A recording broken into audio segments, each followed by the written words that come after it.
ফেনীর আইনশৃঙ্খলা পরিস্থিতি কিন্তু অন্যান্য অনেক জায়গা থেকে তুলনামূলকভাবে ভালো। এটা আমাদের, আপনারা বলতে পারেন যে নিজেদের জেলা, এই জন্য আমরা বাড়ায় বলছি। আমাদের কিছু আছে, মাটি কাটা, বালু কাটা, কিছু ছিচকে চুরি, এই টাইপের কিছু সমস্যা আছে আমাদের। ডিসেম্বর বা তার আশপাশের সময় অথবা সরকার এবং নির্বাচন কমিশন যখন ঘোষণা করবেন তখন নির্বাচনটি অনুষ্ঠিত হবে। এই নির্বাচন অনুষ্ঠানের জন্য কিন্তু অনেক ধরনের প্রিপারেশন লাগে। অলরেডি আপনারা দেখছেন ইলেকশন কমিশন ভোটার তালিকা হালনাগাদ করছে, আমরা কিন্তু সর্বাত্মক সহযোগিতা করছি এবং আপনারাও সহযোগিতা করছেন। বিভিন্ন স্কুলের শিক্ষকরা তারা সহযোগিতা করছেন এবং একটি ত্রুটি মুক্ত ভোটার তালিকা এইটি একটি ভালো নির্বাচনের জন্য প্রয়োজন। পাশাপাশি আমাদের আরও অনেক ধরনের প্রিপারেশন আছে, সেগুলো আমরা এখন পর্যায়ক্রমে সেগুলো নিব। আমরা থাকি বা না থাকি, যে প্রশাসন এখানে নির্বাচন করবে যাতে একটা স্বচ্ছ সুন্দর নির্বাচন করতে পারে। অতীতে যে বিভিন্ন রকমের বিতর্ক যেগুলো রয়েছে সেগুলো পুনরাবৃত্তি বাংলাদেশে হোক, সেগুলো কিন্তু আমরা আর কেউ চাই না। সকলেই আমরা একসাথে কাজ করতে চাই।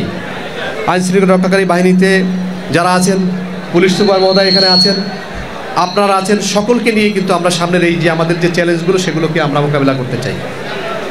এবং আরেকটি যে আমাদের একটা অ্যাসেসমেন্ট, আপনারা ভালো বলতে পারবেন যে ফেনীর আইনশৃঙ্খলা পরিস্থিতি কিন্তু অন্যান্য অনেক জায়গা থেকে তুলনামূলকভাবে ভালো।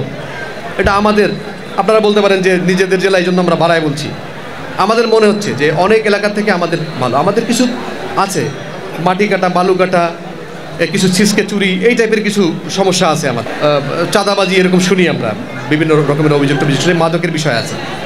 কিন্তু মোটা দাগে কিন্তু ওভারঅল আমাদের আইনশৃঙ্খলা পরিস্থিতি কিন্তু একটা লেভেলে আছে, ওরকম বিভিন্ন জায়গায় যেরকম শোনা যায় ওরকম না। তো আমরা আশা করব যে আপনারা যদি আমাদেরকে সহযোগিতা করেন তাহলে খুবই ভালো হবে। আমরা একটা ভালো একটা পরিবেশ আমরা দিতে পারবো। আরেকটি বিষয়, বিভিন্ন রকমের যে ব্যবসায়ী সংগঠনগুলো আছে তাদেরকে আমার প্রতিনিয়ত প্রয়োজন। আমরা যারা প্রশাসনে কাজ করি আমাদের তাদের সাথে কাজ করতে হয়, কারণ সরকার কিন্তু ব্যবসা করে না, ব্যবসা করেন কিন্তু আপনারাই। সরকার একটা পরিবেশ ক্রিয়েট করে দেয়। তো আপনাদের সাথে বসবো, আপনাদের কমিটি কোথায়? আমি আহ্বান জানাবো যে ব্যবসায়ী যে সমিতির যে কমিটিগুলো আছে, চেম্বার যেগুলো আছে, যত রকমের বডি আছে, এগুলো আপনারা দয়া করে পুনর্গঠন করুন।